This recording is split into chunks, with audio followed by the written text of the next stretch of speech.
नैतिकतेला आणि त्यांच्या असीम त्यागाला प्रथम माझा अभिमान आहे. आज या ठिकाणी BID चाळ नवलेली इंडियन सोशल मुवमेंट, समाज समता संघ, उपस्थित सगळे या सर्वांनी आजच्या एका महत्त्वाच्या विषयाला वाचा फोडण्यासाठी आयोजित केले. विषय कोणता दिलेला आपल्याला? तर शिक्षणाचं राहील. आणि हे आयोजन करत असताना या ठिकाणी विचारमंचावरती खूप अनुभवी लोक बसलेले, वयाने जरी लहान असतील तर अनुभव सगळेच. आणि इथे जी सुरुवात झाली, साळवी साहेबांनी सुरुवात केली, सारथी बार्टीपासून सुरुवात केली, जातीचे मुद्दे घेतले. दुसऱ्याने सांगितलं की लोकशाहीचे जे 3 स्तंभ आहेत, या 3 स्तंभामधल्या ज्या 2 म्हणजे सिव्हिल जज किंवा ज्युडिशियल मॅजिस्ट्रेट फर्स्ट क्लासच्या एक्झाम्स असतात, याच्यातून जज व्हाल तुम्ही, UPSC मधून IAS IPS व्हाल. आणि याच्यासाठी विविध लोकांनी जे 2 पैसे कमवतात असल्याने मुलं दत्तक घेण्याच्या संदर्भात दुसऱ्यांनी भूमिका मांडली आणि किती मांडली. तिसऱ्या वाक्याने सगळ्यात महत्त्वाचा विषय घेतला की राष्ट्रीय धोरण, राष्ट्रीय शिक्षण धोरण 2020 आणि त्याची मांडणी त्यांनी केली, अतिशय उत्कृष्ट केली. मला तर खरंच बोलायला काय जागा ठेवली नाही तुम्ही सगळ्यांनी. आणि सगळ्यात महत्त्वाचा शेवटचा मुद्दा मांडला होता त्या नाव पायल एक महत्त्वाचा शेवटी मुद्दा मांडला, योजना आणि इंटरनॅशनल. माझ्या सगळ्या पालकांनी टाळ्या वाजवल्या. आमची मुलं शिकतील म्हणून. हे धोके आपण आता समजून घेऊ. हे धोके कुणाचीही चूक नाही, आपण आपल्या परीने अभ्यास करतो. आता माझ्यासारखा कार्यकर्ता 2003 सालापासून शिक्षणावर काम करतोय. आता काम करण्याची सुरुवात पण का झाली हेही सांगणं मला गरजेचं आहे. तोपर्यंत 1972चा मीही पॅन्थर आहे, ज्या पॅन्थरची इथं म्हणजे बालिकेला होता, प्रभू वगैरे होते, भागवते सगळे म्हणजे मित्र होते माझे त्यावेळेचे. मी त्या चळवळीतून काम करत असताना सगळ्या नेत्यांचा जय जयकार करत आलो. पण माझ्या नेत्याने मला संविधान सांगितलं नाही, माझ्या नेत्याने मला बिल कसं असतं सांगितलं नाही, माझ्या नेत्याने एखाद्या विधिमंडळ संसद कशी चालते मला सांगितलं नाही, माझ्या नेत्याने सांगितलं ना IASचे अधिकार IPSचे अधिकार काय. आणि माझ्या नेत्याने हेही सांगितलेले न्याय व्यवस्थेमध्ये आम्ही काय करू शकतो. म्हणजे 1972 पासून 2002 पर्यंत मी फक्त जय जयकार करणारा कार्यकर्ता. 2002 ला एक संसदेमध्ये बिल आलं राईट टू एज्युकेशनच्या संदर्भामध्ये, ज्याच्यावर आता आपण बोललो. हे 2002 ला राईट टू एज्युकेशनचं बिल आलं आणि बिल आल्यानंतर 2003 ला या महाराष्ट्रामध्ये ते बिल मंजूर व्हायचं आहे, त्या बिलावर कायदा बनायचा आहे. ह्या सगळ्या प्रक्रिया शिल्लक असताना 2002 ला ते झालं आणि 2003 ला महाराष्ट्र राज्यामध्ये महाराष्ट्र सरकारने एक आदेश काढला. तत्पूर्वी या देशामध्ये अनुदानित शिक्षण संस्था ज्या होत्या त्यांना 2 प्रकारचं वेतन दिलं जात होतं. एक होतं शिक्षकांच्या पगाराचं वेतन असायचं आणि एक वेतन असायचं शाळेच्या मेंटेनन्ससाठी असायचं. सरकारने काय केलं 2003 ला या महाराष्ट्रामधल्या जेवढ्या खाजगी शिक्षण संस्था होत्या, ज्या अनुदानित शिक्षण संस्था होत्या, या शिक्षण संस्थेचं हे वेतनेतर अनुदान बंद केलं. आणि बंद केल्यानंतर आहे की ना प्रत्येक शाळेला नोटीस पाठवली, 3 टप्प्यामध्ये तुम्ही तुमच्या विद्यार्थ्यांकडून पाल्यांकडून 3 टप्प्यामध्ये फी आकारा. आणि ती फी किती ठरली होती सुरुवातीला? फक्त 5 रुपये. किती? आता इथं जुनी माणसं बसलेले, इथं जुनी माणसं बसलेले यांनी म्हणजे आम्ही शिक्षक आता करत होतो ना, मग ती 2 रुपये 3 रुपये अशी फी असायची. डायरेक्ट ज्यावेळेस 2003 ला 5 रुपये फी आकारली आणि काही शाळेतल्या पालकांनी घाटकोपर सारख्या ठिकाणी एक बैठक घेतली. त्या बैठकीमध्ये मी होतो बाजूला उभा. व्यवसाय सांगायला काय हरकत नाही, तुमची परवानगी असेल तर. मी तसा रिक्षा चालवत होतो, एक स्वाभिमानी कार्यकर्ता 72चा, कधी विकला गेलो नाही, नोकरी करायची जगण्यासाठी रिक्षा चालवत होते, पण मी अभ्यास करतच होतो. आज मी रात्री 4 वाजेपर्यंत अभ्यासच करतो. मी रिक्षाला गाडीला कपडा मारत होतो आणि तिथं माझे कार्यकर्ते बसले होते. त्या मैदानामध्ये आणि त्यांची ह्या विषयावर मीटिंग चालली होती. एकाचं लक्ष गेलं. जरी माझा व्यवसाय कोणता जरी असला तर चळवळीत मला आजही आणखी नाही पवार साहेब म्हणून विचार बोलतात, साहेब म्हणतात. त्यांनी मला हात मारले, असा असा प्रॉब्लेम अडचण आहे, तुम्ही या मार्गदर्शन करा. गेलो, बघितलं, मलाही स्वतःला माहिती नव्हतं काय निश्चित अडचण. त्यानंतर मी अभ्यासाला सुरुवात केली आणि 2003 सालापासून कामाला सुरुवात केली. पहिलं आंदोलन काय केलं असेल त्यावेळेस आम्ही की जे वेतनेतर अनुदानाच्या संदर्भातली 5 रुपये फी 15 रुपये पर्यंत होणार आहे, या फीला सगळ्यात अगोदर तुम्ही नकार द्यायला पाहिजे. कारण तुम्हाला बाबासाहेबांना शिक्षणाचा मूलभूत अधिकार जो दिलेला आहे त्या अधिकारामध्ये तुमच्याकडून फी वसूल करण्याची गोष्ट सरकारने ठेवलेली नाही. विचार केला, मांडलं, आंदोलन चालू झालं. पण माझ्या समाजामध्ये आहेत की नाही, माझ्या म्हणजे भारतीय समाजामध्ये, मी जातीचा शब्द वापरत नाही, माझ्या भारतीय समाजामध्ये पैसा असणारा वर्ग मोठा होता, आहे आज पण, स्वतःला समजतो ना. या वर्गाने काय सांगितलं माहितीये का, 5 रुपये फी आम्ही कधी पण भरू. त्यावेळेस मी त्यांना सांगितलं होतं 2003 ला, बाबा आज 5 रुपये आहेत, 5,000 कधी होतील आणि 50,000 कधी होतील, पत्ता सुद्धा लागणार नाही. किती वर्ष झाली? 19 वर्ष झालं. 2003 ची गोष्ट.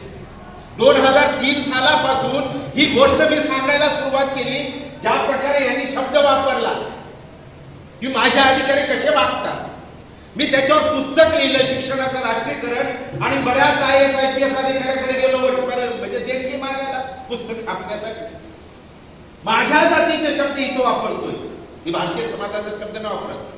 माझ्या जातीच्या अधिकाऱ्याने, IAS IPS अधिकाऱ्याने मला काय शब्द वापरला, अरे जग चाललंय कुठं खाजगीकरणाकडे, तू कुठं राष्ट्रीयकरणाची बात करतो.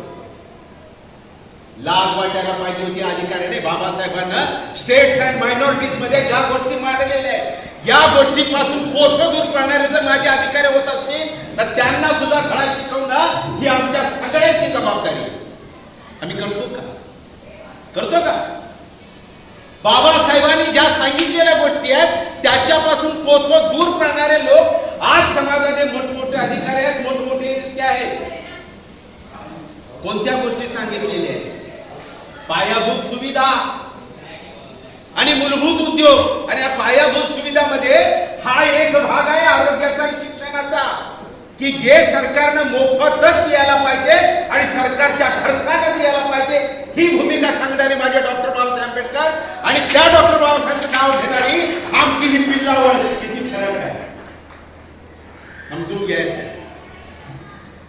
झालं, लिहिलं, पुस्तक छापून पण आलं, आता आउट ऑफ प्रिंट पण नाही. छापलं पुस्तक, देणारे आहेत पण ना.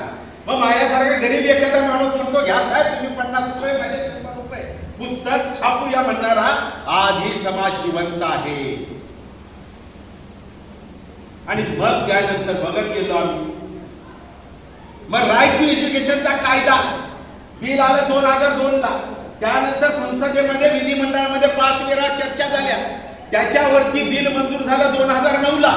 कायदा झाला 2010 ला. कायदा काय झाला? 6 ते 14 वयोगटापर्यंतच्या सगळ्या मुलांना सक्तीचं आणि मोफत शिक्षण देणार हा मूलभूत अधिकार झाला. हा पहिल्यांदा मूलभूत अधिकार झाला. 2002 ला आलेलं बिल, 2010 ला झालेला कायदा. भारताचं संविधान कधी लिहिले गेले? 1950. आता थोडा इतिहास पण सांगणं गरजेचं आहे. जास्त जाणार नाही, फुल्यापर्यंत जाणार नाही, फक्त संविधान समितीपासून इतिहास सांगतो थोडासा. मूलभूत अधिकार समितीचे अध्यक्ष लोहपुरुष होते. आता लोहपुरुष म्हणजे माहिती आहे तुम्हाला, गुजरातमध्ये सगळ्यात मोठा पुतळा होता. आणि बाबासाहेब त्या लोहपुरुषाकडे गेले आणि मूलभूत अधिकारामध्ये शिक्षण हे समाविष्ट करा अशी भूमिका मांडली. त्यावेळेची गोष्ट मग भारताच्या संविधानामध्ये डायरेक्ट टू प्रिन्सिपल म्हणतो, राज्याची मार्गदर्शक तत्व म्हणतो. त्याच्यामध्ये हे नमूद करण्यात आलं 0 वर्ष ते 14 वर्षापर्यंत शिक्षण सगळ्यांना सक्तीत आणि मोफत मिळायला पाहिजे. आणि हे कुणी द्यायचं तर राज्याची जबाबदारी. राज्याची जबाबदारीचा ज्यावेळेस विचार येतो तर राज्य म्हणजे आमच्या दृष्टीने काय म्हणतो आपण महाराष्ट्र राज्य, केरळ राज्य, कर्नाटक राज्य, तामिळनाडू राज्य, उत्तर प्रदेश राज्य. पण भारताच्या संविधानामध्ये मूलभूत अधिकारामधला पहिला जो अनुच्छेद आहे त्याच्यामध्ये या राज्याची व्याख्या केलेली आहे. मी शिक्षणावरच बोलतोय पण बरेच विषय म्हणून बोलावं लागणार आहे कारण हे सगळं शिक्षणाशी संबंधित आहे. प्रत्येक राज्य म्हणजे त्यांनी व्याख्या केलेली आहे. म्हणजे संघ राज्य म्हणजे संसद, राज्याचं सरकार म्हणजे विधिमंडळ, आणि जिथं जिथे आहेत की नाही कायद्यावरती अंमलबजावणी केली जाते तिथं अधिनियम तयार केले जातात त्या सगळे ठिकाण राज्यामध्ये नमूद केलेले आहे. मग ह्या प्रत्येक राज्यानं फक्त 10 वर्षाची मुदत तिथं पण होती. काय म्हणून 0 ते 14 वर्षापर्यंतच्या सगळ्या मुलांना शिक्षण सक्तीने मोफत याची जबाबदारी राज्याची. 10 वर्षाची मुदत तेव्हा संपली आणि काही झालं. मग ती मर्यादा किती होती प्राथमिक शिक्षणाची? 7वी पर्यंत. मग 7वी पर्यंतच का? तर जुन्यांना माहिती असेल सगळ्यांना, त्यावेळेस 7वी पास झालेला मुलगा, त्यावेळेस 7वी पास झालेला मुलगा तो कोण होत होता? तलाठी होत होता, ग्रामसेवक होत होता, शिक्षक होत होता. म्हणजे आजच्या भाषेमध्ये ना तृतीय श्रेणीचा कर्मचारी होत होता. म्हणजे 7वी शिकलेला विद्यार्थी जर ह्या पोस्ट मिळवू शकत होता तर त्याचे शिक्षण कसं होतं? दर्जेदार होता की नाही? मग दर्जेदार होतं, गुणवत्तापूर्ण होतं कारण तो एवढी मोठी जबाबदारी पार पाडत होता. मग आज आम्हाला पुन्हा आहे की नाही 2022 मध्ये बोलायची वेळ येते की शिक्षणाचा दर्जा सुधारायचा असेल तर दर्जेदार शिक्षण आणि गुणवत्तापूर्ण शिक्षण द्या. म्हणजे आजचं शिक्षण दर्जेदार नाही आपण कबूल केले ना. मग माध्यम कोणतं असेल? माध्यम कोणतं? मग ह्या कायद्याचं रूपांतर कसं झालं? मार्गदर्शक तत्वामध्ये 0 ते 14 वयोगट सांगितलं आणि देशामध्ये अशा काही घटना घडल्या की ज्याच्यामुळं शिक्षण हे मूलभूत अधिकारामध्ये आलं. आणि ते मूलभूत अधिकारामध्ये येण्याचं कारण काय? आर्टिकल म्हणजे अनुच्छेद 21 ज्याला म्हणतो जगण्याचा अधिकाराच्या संदर्भात त्याची सुप्रीम कोर्टाने केलेली व्याख्या आपण समजून घेऊया. सुप्रीम कोर्ट काय म्हणतं? जगण्याचा अधिकार म्हणजे सन्मानानं आणि प्रतिष्ठेनं जगण्याचा अधिकार या देशातल्या प्रत्येक नागरिकाला. मग सन्मानाने प्रतिष्ठेचं जगणं म्हणजे काय? त्याची शिक्षणाची जबाबदारी सरकारची, त्याच्या आरोग्याची जबाबदारी सरकारची, त्याला योग्य मोबदला मिळणाऱ्या नोकऱ्या मिळवून द्यायची जबाबदारी सरकारची, त्याला घर योग्य पद्धतीने मिळवून देणं सरकारची जबाबदारी. म्हणजे सरकारच्या जबाबदाऱ्या या ज्या आहेत मूलभूत अधिकारामधल्या या नाकारता ना आम्हाला सगळ्यांना मूलभूत अधिकारापासून कोसो हा देशामधल्या जेवढे सरकार निर्माण झाले तिथे केले. सरकार कुणाचाही नंतर पण त्यानंतर या सन्मानाने आणि प्रतिष्ठेने जगण्यामध्ये शिक्षणाचा मूलभूत अधिकार आहे आणि म्हणून पै आणि उन्नीस कृषीच्या केसमध्ये या देशामध्ये पहिल्यांदा शिक्षणाचा अधिकार झाला. पण शिक्षणाचा अधिकार ही केस कुणासाठी गेली होती? तर उच्च शिक्षणासाठी कोर्टात केस केली होती. आणि अधिकार कोणता केला? 6 ते 14 वयोगटाचा. बघा बरं, हा किती मोठा विरोध आहे. सरकार तुमच्या डोळ्यामध्ये कशी धूळफेक करते. आता 6 ते 14 वयोगटाचं केलेलं, पण त्याच्या अगोदर त्या एज्युकेशन पॉलिसी ज्या आता पॉलिसीवर आपण बोलणार आहोत त्या पण आपण जाणून घ्यायला पाहिजे. मग 6 ते 14 वयोगटाचं शिक्षण म्हणजे किती पासून झालं? पहिली पासून किती पर्यंत जातं? 8वी पर्यंत शिक्षण झालं. हा कायदा मंजूर कधी झाला? 2010 ला. आज 2022 चालू आहे. आपण सगळे चळवळीतले कार्यकर्ते आहोत. सरकारी शाळा 8वी पर्यंत कुठं चालू आहे, 7वी पर्यंत शाळा आहे. मग राज्याचे अधिकार आले. राज्याने काय केलं? वयवर्ष 3 पासून आहे की नाही इन्क्लूड केलं. महाराष्ट्र राज्यापुरतं मर्यादित होतं. म्हणजे 14 वर्षाच्या नंतर आहे की नाही सरकारने आपल्या जबाबदाऱ्या नाकारल्या होत्या. आणि मग या राईट टू एज्युकेशनच्या मधला सगळ्यात महत्वाचा भाग जो आहे माझ्या पायलने सांगितलेला मुद्दा इंटरनॅशनल स्कूलच्या संदर्भामधला, आरक्षणाच्या संदर्भामधला. आरक्षण आहे की नाही सुप्रीम कोर्टाच्या निकालाप्रमाणे किती टक्के आहे आपल्या देशामध्ये? किती टक्के? 13. किती टक्के आहे? 49.5% माहिती आहे ना मर्यादा? माहिती आहे ना? 49.5% मर्यादा सुप्रीम कोर्टाने दिलेली आहे. म्हणून मराठ्याचा आरक्षणाचा वाद निर्माण परंतु आर्थिकदृष्ट्या मागासवर्गीयांचं आहे की नाही लगेच मंजूर होतं 10% आरक्षण. संविधानाच्या विरुद्ध एवढं मोठे घटना घडलेली असताना सुद्धा या देशातला कोणता राजकीय पक्ष बोलत नाही मराठ्याच्या आरक्षणाच्या विरुद्ध, जाटाच्या आरक्षणाविरुद्ध बोलतो. या आरक्षणात राईट टू एज्युकेशन लिहिलं गेलं, राईट टू एज्युकेशन कायदा तयार झाला आणि या कायद्यामध्ये आरक्षण किती टक्के आहे? पायल किती टक्के आहे? 40. राईट टू एज्युकेशन मध्ये किती आहे? 25%. बघा म्हणजे सरकार कसं आम्हाला मूर्ख बनवतं. अधिकार आम्हाला काय दिलेला आहे? Right to education. संविधान काय म्हणतं? 6 ते 14 वयोगटात सगळ्यांना शिक्षण सक्तीचं आणि मोफत मिळायला पाहिजे. आणि मग ज्यावेळेस कायदा बनतो त्यावेळेस काय सांगितलं जातं?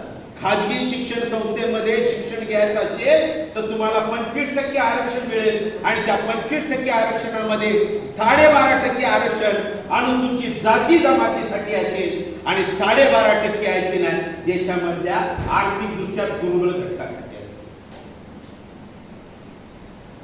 आणि इंटरनॅशनल माझं म्हणणं आहे शिक्षणाचा राष्ट्रीयकरण या मुद्द्यावर जर आम्हाला यायचं असेल तर आमच्या भूमिका काय असायला पाहिजे? सरकारच्या भूमिका आम्ही पाहिल्या. आज सरकारने काय केलेलं आहे माहितीये का? नवीन राष्ट्रीय धोरणानुसार, शिक्षण राष्ट्रीय धोरणानुसार जे 6 ते 14 होतं तिथे फक्त त्यांनी बदल कुठला केलाय? 3 ते 18 वर्ष केलेला. 4 स्टेप केलेल्या त्याच्यामध्ये. पहिली स्टेप केली 5 वर्षाची, दुसरी 3 वर्षाची, त्याच्यानंतर 3 वर्षाची, त्याच्यानंतर 4 वर्षाची. 10वी कट करून टाकली, डायरेक्ट आता 12वी. अरे सगळं शिक्षण कसं देण्याच्या संदर्भात. आता या ठिकाणी राईट टू एज्युकेशन मध्ये त्यावेळेस 25% राईट टू एज्युकेशनचा आता जो राष्ट्रीय शिक्षण धोरणाचा जो मुद्दा आहे या मुद्दा धोरण म्हणून आलेला आहे. याच्यावर अजून कायदा बनायचा आहे. कारण ज्यावेळेस कायदा बनणार आहे त्यावेळेस खर्च कोणी करायचा मुद्दा येणार. आपलं म्हणणं काय पाहिजे? सरकार काय म्हणतं आम्हाला काय घेणं देणं नाही. सरकार काय म्हणतं आम्हाला आता काही घेणं देणं नाही. आम्हाला काय म्हणायचं हे आम्हाला समजायला पाहिजे. हे समजून आम्ही रस्त्यावर उतरायला पाहिजे. आमचं म्हणणं एकच गोष्ट लक्षात ठेवायला पाहिजे की शिक्षण कुणी द्यायचं तर आमचं म्हणणं आहे सरकार. काय म्हणणं आहे? शिक्षणाला कोण देतं? खाजगी शिक्षण 25% लोकांना 75% कडून फी वसूल केली जाते. पण ज्यांनी राईट टू एज्युकेशन मध्ये खाजगी शिक्षण संस्थेमध्ये ऍडमिशन ज्यांनी घेतलं असेल त्यांच्या पालकांना जाऊन विचारा सरकार किती फी अदा करतं त्या संस्थेला. शाळेच्या गेटच्या आतमध्ये तुम्हाला एंट्री नाही आहे का? गेटच्या आतमध्ये तुम्हाला एंट्री नाही. त्या गेटच्या आत आहेत की ना 6 वर्षाच्या मुलीवर बलात्कार होतो, 8 वर्षाच्या मुलावर सुद्धा बलात्कार होतो. पालकांना आतमध्ये जायला एंट्री नाही. अरे माझा बाप शाळेच्या गेट जवळ सुद्धा आला नव्हता. पण सरकारी शाळेमध्ये आमच्यावरती काय नाही शिक्षकाच्या 2 लाखाशिवाय कुणीही अत्याचार केला नव्हता. किती मोठा आणि आधुनिकीकरण आम्ही म्हणायचं का? ज्या आधुनिकीकरणामध्ये माझं बाळक हे जर सुरक्षित नसेल तर ह्या शिक्षण संस्थेला टाकायचं का? म्हणजे इंटरनॅशनल असो नाहीतर आणखी कुठली का? आमचं म्हणणं काय पाहिजे तर आमचं हेच म्हणणं पाहिजे की अंबानीच्या शाळेत आहे की नाही माझं मूल शिकण्यापेक्षा आहे की नाही म्युन्सिपाल्टीच्या शाळेमध्ये आहे की नाही अंबानीचं पोरग शाळा शिकायला पाहिजे. हा आमचा लढा असणार आहे. ज्या क्षणाला आहे की नाही ही गोष्ट तयार होईल आणि शिक्षणाचं राष्ट्रीयकरण म्हणजे काय? हब तयार होणार आहे. हब तयार होणार आहे. मग तो 5वी पासून सुरुवात आहे. 5वी पासून हब सुरुवात आहे 12वी पर्यंत आणि 12वीच्या नंतर सुद्धा हब आहे. पण ही शिक्षण व्यवस्था आहे की नाही दाखवली त्या पद्धतीने जर म्हटलं ना तर ठीक आहे आम्ही मान्य करू. काय करू? आम्ही मान्य करू. पण शिक्षण देण्यास पैसा कुणी खर्च करायचा? 1.5 लाख रुपये भरायची ताकद आहे. 2 वर्षाच्या कालखंडात तुम्हाला माहिती असेल किती जण आहेत की नाही जगण्याला मोठा झालेले सरकारी आजारामध्ये. सरकारच्या पॉलिसीज आहेत या आमच्या प्रकारच्या की तुमचं आर्थिक शोषण एवढ्या मोठ्या प्रमाणात करायचं की सरकार जे बोलेल फक्त आणि फक्त तेवढंच तुम्ही ऐकायचं. तुम्ही तुमचं मत मांडायचं नाही. ही मानसिक गुलामी पुन्हा एकदा या देशामध्ये येत आहे. तोडायला पाहिजे. हे आंबेडकर संविधान बोलण्याचा मला तरी अधिकार आहे. जर मी तोडत नसेल तर मी फुल्यांचं नाव घेणार नाही. मी जर ही व्यवस्था तोडत नसेल तर मी शाहूंचं नाव घेणार नाही, बाबासाहेबांचं नाव आणि संविधान तर सांगणारच नाही. मी शंटासारखं जगण्यापेक्षा आहे की नाही, मला ह्या देशाने जे उद्ध्वस्त करण्याची व्यवस्था राबवण्याचा प्रयत्न केलेला आहे ना, त्यांना उद्ध्वस्त करण्यासाठी तुम्ही सगळ्यांनी तयार व्हायला पाहिजे. तरच खऱ्या अर्थानं आजच्या सभेला सुरुवात चांगली झाली असं मी म्हणेन. आहे तयारी? आहे का तयारी? जरी आज मी बोलतोय म्हणून तयारी असेल, ते इथून उठल्यानंतर मी ह्या पार्टीचा असतो, मी त्या पार्टीचा असतो, मी त्या पक्षाचा असतो, मी अमुक अमुक पक्षाचा असतो, मी त्या नेत्याचा असतो, मी त्या नेत्याचा असतो. राष्ट्राचे कधी बनणार? प्रश्न हा जो आहे, हा प्रश्न राष्ट्राचा आहे, कुठल्या नेत्याचा नाही. नेते जर या देशामधल्या सगळ्या राजकीय पक्षाचे जर चांगले असते तर आमची ही अवस्था झाली नसती. आजच्या देशातले सगळे राजकीय नेते, ताई ह्याच राजकीय नेते काय करत असतील? जाती धर्मावर या देशातल्या लोकांना, सामान्य लोकांना एकमेकाच्या विरुद्ध संघर्ष करायला लावतात. मारा नाही तर मारा म्हणतात सगळेच राजकीय पक्ष. खोला जाऊन तुम्ही विचार करा. माझी जो आरोप करतोय हा पूर्णपणे आहे की ना सत्य म्हणून आरोप करतोय. कोणता राजकीय पक्ष माणूस म्हणून तुम्हाला जगा शिकवतोय? नाही शिकवत. आणि माणूस बनण्यासाठी शिक्षण हे तुमचं सगळ्यात महत्वाची गोष्ट आहे. म्हणून बाबासाहेब म्हणतात शिक्षण कशाचं दूध आहे? अरे वाघिणीचं दूध घ्यायच्यानंतर दुर्गवल्याच्या राहत नाही. आणि वाघिणीचं दूध प्राशन केले IAS IPS अधिकारी, माझे मोठमोठे नेते काय करतायत?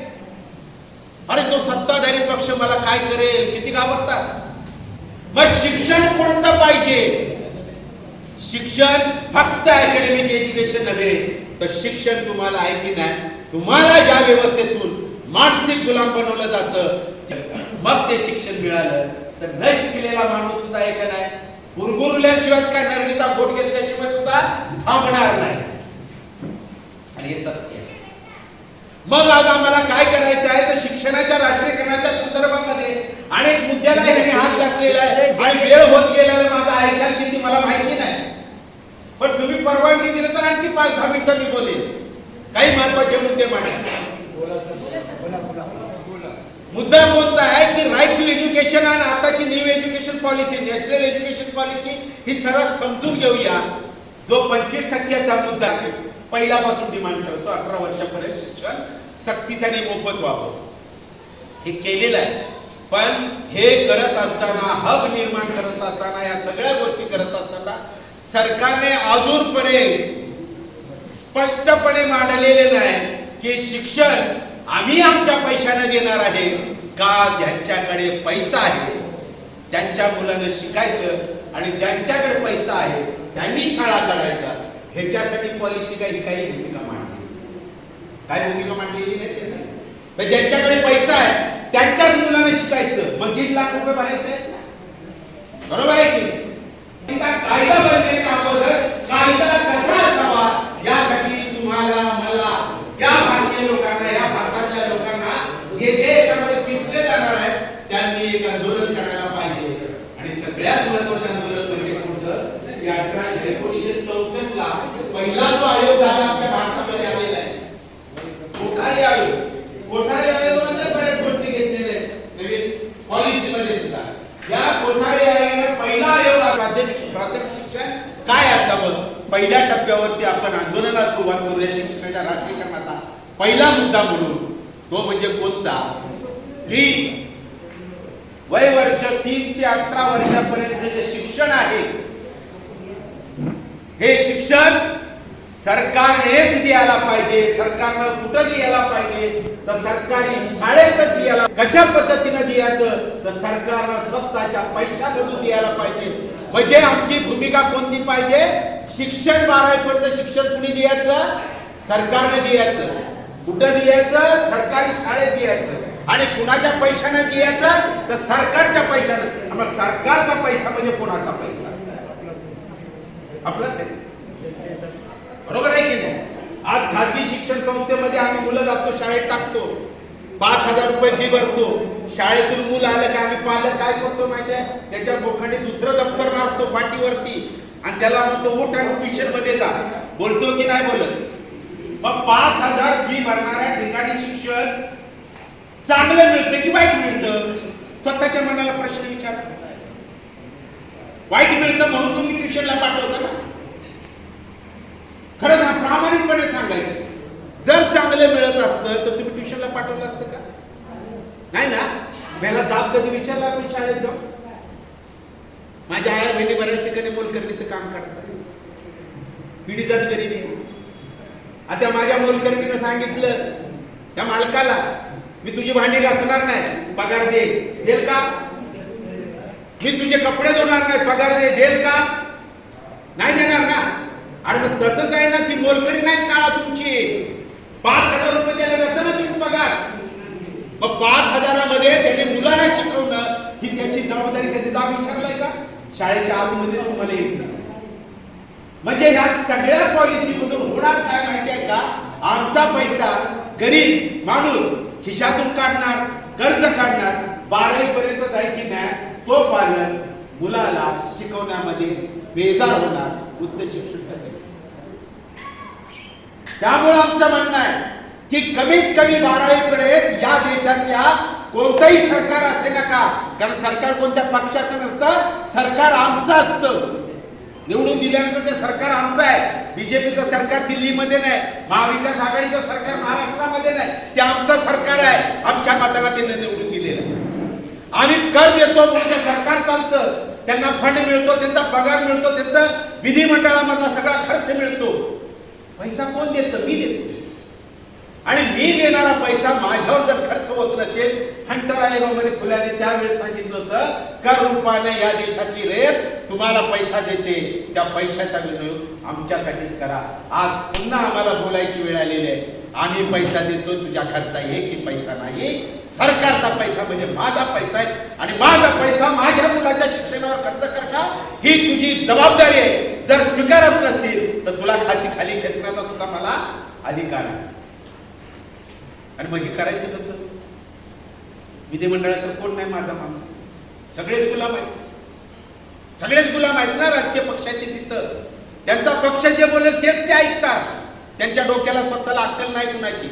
आमदार होता पैसे देऊ, खासदार होता लाखो करोड टाकतो, स्वतःचा मेंदूचा वापर करत नाही. मेंदूचा वापर फक्त याच्यासाठी केला जातोय सध्या, तू किती पैसे खाल्ले तर तू किती पैसे खाल्ले. रोज पेपरमध्ये वाचतो आपण, रोज टीव्हीवर बघतोय, ह्याने ह्याचा भ्रष्टाचार काढला, त्याने त्याचा. अरे भ्रष्टाचार त्यांचा काढला नाही, तुम्ही आम्ही आता बोलायला पाहिजे. माझा पैसा तू खाल्लेला आहे. तुम्ही दोघे नालायक का पैसे खाणारे. पैसा कुणाचा आहे तो? आणि मग तो पैसा माझ्यासाठी, माझ्या कुटुंबासाठी, माझ्या भविष्यासाठी तुम्हाला शिक्षणावरती आणि आरोग्यावरती खर्च करायलाच पाहिजे.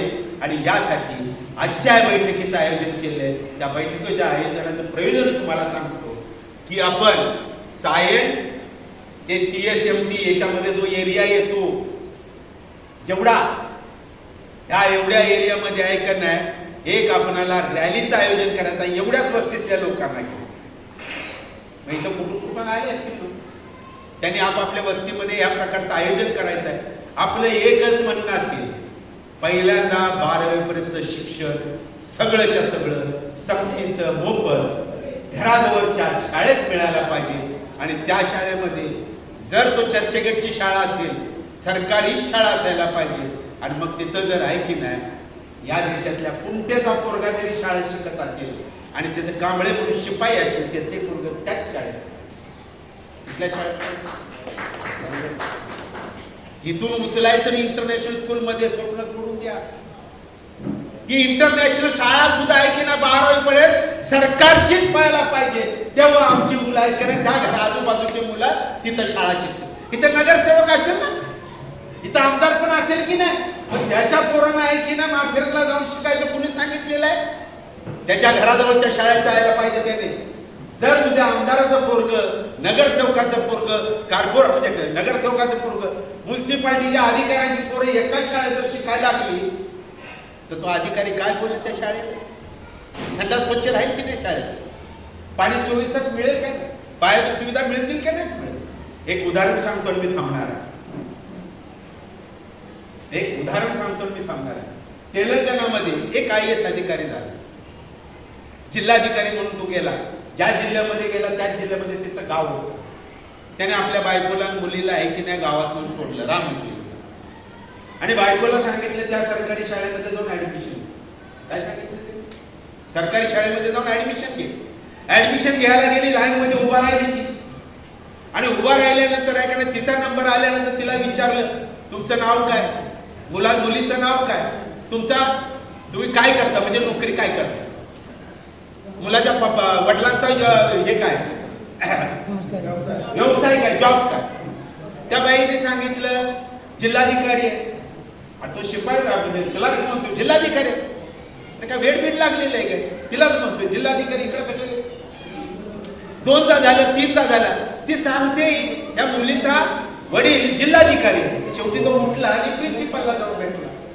आणि सत्य आहे बरं का, हे उगाच मोठेपणा म्हणून सांगत नाही. शिक्षणाचा किती मोठा फायदा असतो जर अक्कल असेल, अक्कलदार आले, शहाणपण असतो. आणि त्या बाईने ज्यावेळेस सांगितलं जिल्हाधिकाऱ्याची मुलगी प्रिन्सिपलला ऍडमिशन दिलं, आणि त्या ऍडमिशन होण्याच्या अगोदर आहे का नाही स्थानिक पातळीवरचे तिकडचे आहे ना जिल्हा परिषद, तालुका पंचायतीचे सदस्य, सभापती, शिक्षण मंडळाचे सगळे अधिकारी कुठं त्या शाळेमध्ये. आज ऍडमिशन झाले, दुसऱ्या दिवशी रंगरोटी, बाकडे, सगळं एकूण एक गोष्ट आहे की त्या शाळेला उपलब्ध झाली. एका दिवशी तिथं का उपलब्ध झाली या प्रश्नाचं उत्तर आम्हाला. एक जिल्हाधिकारी साध्या शाळेत पाठवतो, सगळ्या सरकारी यंत्रणा काम करतात.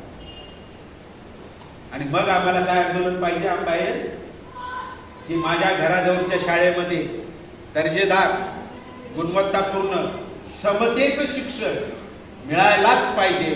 आणि त्या शाळेमध्ये मग तो झाडूवाला असो, भीक मागणारा असो, फुटपाथला झोपणारा असो किंवा बंगल्यात राहणारा माणूस असो, त्याची मुलं त्याच शाळेत शिकायला पाहिजे. आणि हे आंदोलनाचा रेटा ज्या दिवशी आपण वाढवू, माझं म्हणणं निश्चित आहे की महाराष्ट्रात तरी कमीत कमी आहे की ना 2024 पर्यंत हा कायदा झाल्याशिवाय राहणार नाही. तुमच्या सगळ्यांच्या प्रयत्नामुळे आपण एकत्र येऊया आणि महाराष्ट्रामध्ये राम उठूया, एवढंच माझं म्हणणं आहे. इथंच थांबतो कारण भरपूर वेळ. पण हल्ली प्रत्येक ठिकाणी आम्ही आमच्या इंडियन सोशल मुवमेंटच्या माध्यमातून भारताच्या संविधानाचा, मला बोललं भारताच्या संविधानाचं प्रियंबल करायला पाहिजे. माझी छोटीशी पुस्तिका लिहिलेली आहे मी त्याच्यावरती. त्या वस्त्यामध्ये आहे की नाही कार्यशाळा अशाच आयोजित करत आहोत. आणखी मंदिर बघत नाही, मस्जिद बघत नाही, आम्ही चर्च बघत नाही, बुद्धविहार बघत नाही. जी जागा असेल त्या ठिकाणी भारतीय संविधानानं जे आम्हाला भारतीयत्व शिकवलंय ते भारतीयत्व आम्ही सांगण्याचा प्रयत्न करतो. चांगल्या प्रकारे रिस्पॉन्स मिळत चाललेला आहे. आम्ही भारतीय म्हणून एकत्र येऊ लागलेलो आहे. आणि हे करत असताना प्रत्येक सभेच्या शेवटी मी काही गोष्टी आहेत की नाही, मी प्रथमता काय म्हटलेलं आहे भारतीय, अंतिमता काय म्हटलेलं आहे. आता आम्ही भारतीय नसू, फक्त जे निमाले झालो. वाईट वाटत कुणी आहे. बाबासाहेब महान आहेत, माझ्यासाठीच नाही तर देशासाठी महान, देशासाठीच नव्हतं तर जगासाठी महान आहे. मग बाबासाहेबांचं फक्त जे जे बाबासाहेबांनी सांगितलेलं काम कुणी करायचं. तर बाबासाहेबांनी सांगितले की भारत म्हणून आहे की नाही हे राष्ट्र एकसंघ बनवायचं आहे. ती जबाबदारी आपण घेऊया खांद्यावरती आणि कामाला सुरुवात करूया. मी नारा घेतो माझ्याबरोबर, तुम्ही माझ्या पाठीमागे बोला आणि आवाज कुणाचाही बारीक येता कामा नये. सगळ्यात मध्ये मी सगळ्यांचे चेहरे बघत असतो. करू सुरुवात. एक ही नारा, एक ही नारा, एक ही नारा, एक ही नारा, देश हमारा, देश हमारा, एक ही नारा, एक ही नारा, देश हमारा, देश हमारा, देश का नारा, देश का नारा, संविधान हमारा, संविधान हमारा, देश का नारा, देश का नारा, संविधान हमारा, संविधान हमारा, संविधान का नारा, संविधान का नारा, हर नागरिक हमारा, हर नागरिक हमारा, संविधान का नारा, संविधान का नारा, हर नागरिक हमारा, हर नागरिक का नारा, हर नागरिक का नारा, भाईचारा, भाईचारा, भाईचारा, भाईचारा, हर नागरिक का नारा, हर नागरिक का नारा, भाईचारा, भाईचारा, भाईचारा, भाईचारा. आणखी 3 शब्द मी बोलेल, माझ्या पाठीशी बोलायचे. भारत, भारत माझे माझे राष्ट्र आहे. राष्ट्र आहे. भारत भारत माझे माझे राष्ट्र आहे. राष्ट्र आहे. भारतीय भारतीय ही माझी माझी ओळख आहे. ओळख आहे. भारतीय भारतीय ही माझी माझी ओळख आहे. ओळख आहे. भारतीयत्व भारतीयत्व हेच माझं हेच माझं राष्ट्रीयत्व राष्ट्रीयत्व आणि नागरिकत्व आहे. आणि नागरिकत्व आहे. जय भारत. जय भारत. जय